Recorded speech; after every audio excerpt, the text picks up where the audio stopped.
I would like to share my approach to create a live set on the Akai Force. In my previous live performances, I used the Novation circuit, Korg ESX and Roland TB3 and the Behringer XR18 as a mixer. But it was quite a large setup with cables and equipment barely fitting in 20 kilogram luggage suitcase. It weighed a total of like 17 kilograms and it was nightmare to travel with. I am based in Riga in Latvia and I was invited to play 2 shows in Germany.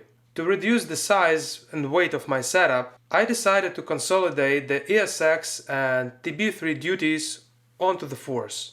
Now my live rig consists of 2 pieces which fits into the bag, actually meets hand luggage requirements, weighs a total of 9 kilos including all the cables.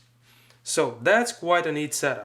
Let's start with the project setup. In my old setup, Novation circuit was playing main melodies and some percussions, Korg ESX served as a drum machine, and the Roland TB3 handled the acid parts. With the Akai Force replacing the ESX and TB3, I created a sophisticated and smart drum machine.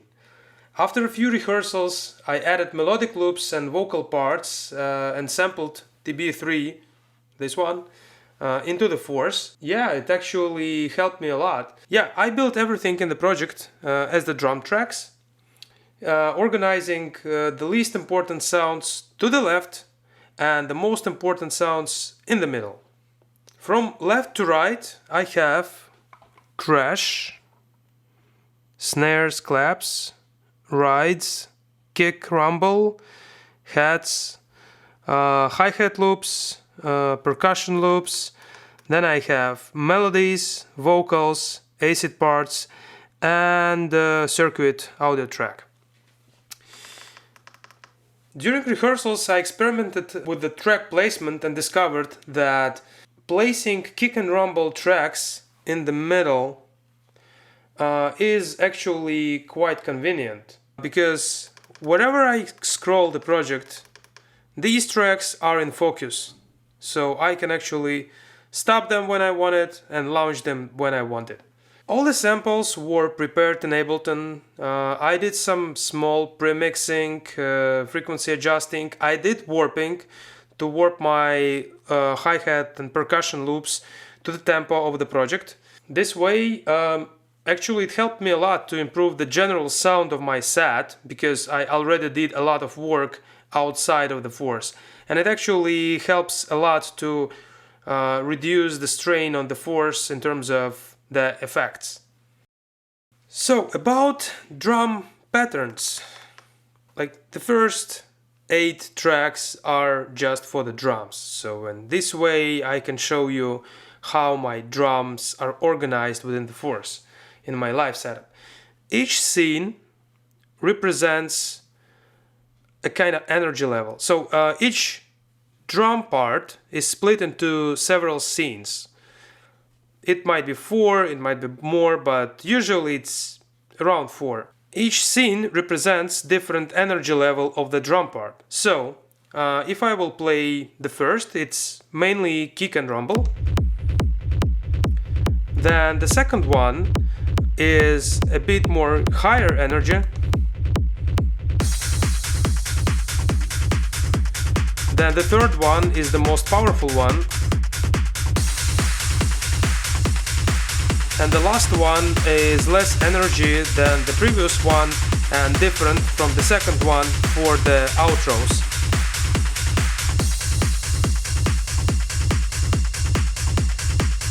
So corresponding melodies, vocals and acid parts are split in the same way. So like an intro, then there is a kind of build up, then there is kind of drop thing, and then there is an outro.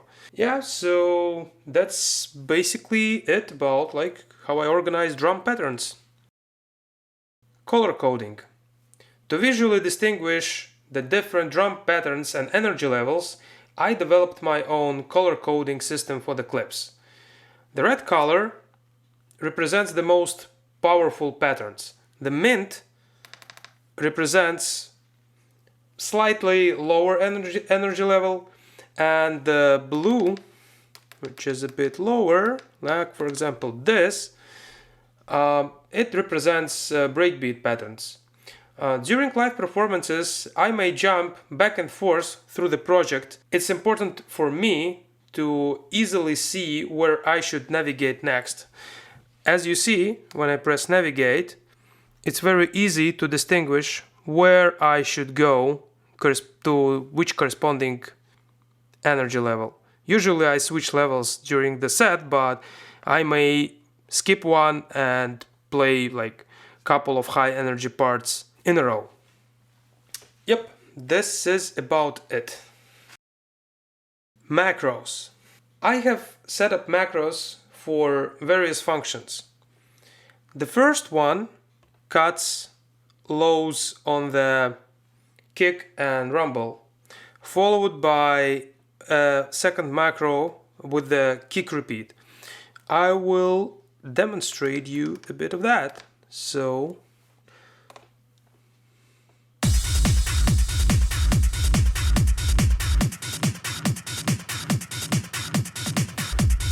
and kick repeat.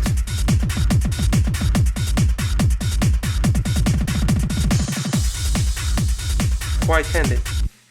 So the third one is for muting the kick, allowing me to disable sidechain before the mother ducker input.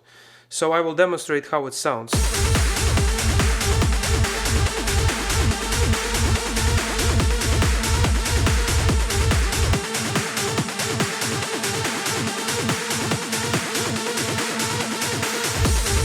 It's very slight, but it is different on different parts, on the melodies, on the acid, so yeah, sometimes I need that. Next two macros are assigned to delay sense for melodies and acid loops, providing a smooth exit from the loops with a nice delay tails. So yeah, I can actually add a bit more delay when I'm switching off the melody pattern. Same applies to the acid loops. Last three macros are for low pass filters for the melodies, vocals and acid parts. So I can gradually add one and remove another.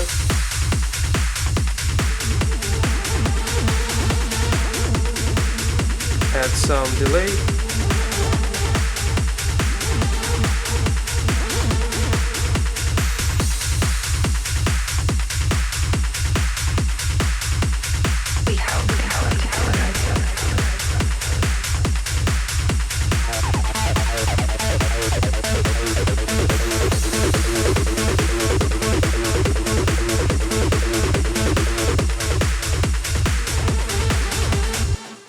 Just a brief demonstration of how it works. Integration with Novation circuit. As I mentioned earlier, the Novation circuit was part of my old setup, handling melodies and percussions. I use circuit as a master clock and the force is synced to it, so I intentionally choose this setup because the circuit play button is located very conveniently and closer to me during the live set. Yeah, so this is why I did that. And since I stop and start my set several times during the performance, I use it a lot. So I need that to be placed in this place. So this is why I send clock to the Akai. I'm not sending any program changes, no note information, nothing, just the clock. I also added a high pass filter to the circuit audio input track and assigned it to the crossfader. This allows me to visually confirm that the circuit is mixed in when it's on the A position. Also, I can control amount of bass coming in from the circuit, since some parts are bass heavy here, so I can prevent the clashing between rumbles and the bass on the circuit. So, and it sounds basically like that.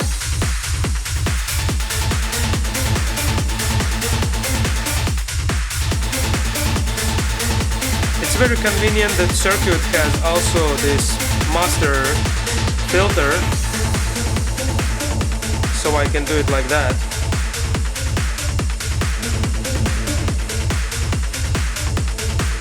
Also gradually removing circuit from the mix while playing. Let's take a quick look on the effects. Mainly I use EQs for the performance, some 2-band EQs to like have a bit of mixing, and filters. Yeah, I have some enhancer on the melodies, vocal doubler on vocals, just to give it a bit more interesting feeling. Yeah, so it's nothing complicated. So yeah, I have also added mother ducker to the melodies and acid, so it's sidechaining things, no sidechaining on the vocals. Yeah, quite a simple setup here, but we will take a look as well on the master and return channels. So return channels, there are for some delays. Yeah, basically that's it. So nothing really complicated here. Yeah, I have some mother duckers placed here as well, so I can sidechain the delay signals from the return channels. I love to do that because I don't like these delay channels that are not sidechained. On the master, I have the channel strip with some EQs applied to it. I ran Akai's output, basically my main mix output, through the isotopes tonal balance control and did some adjustments so it kinda fits the general sound requirements, you name it like that, I don't know. And I also added a limiter. So, and it's like a safety measure, providing a bit of gain, also ensuring that my levels won't exceed certain threshold during the live performance. So I can actually launch some loud track on these machines, hit the limiter here a bit, then turn the volume on DJ mixer as far as I need, and then I know for sure that I have enough headroom and everything is kind of fine. So yeah, that's basically the general setup that I'm using right now. Sorry for this type of video. I tried to do it more like informative way rather than beautiful way, so I hope it will help you. And yeah, I want to hear your opinions about that, so please, if you have some comments and maybe suggestions, so you can write it in the comments. You can listen to my music. I will put links somewhere in the description of this video. Generally, this is it. This was Dmitry Puffin presenting you the live rig of 2023. Yeah, so see you.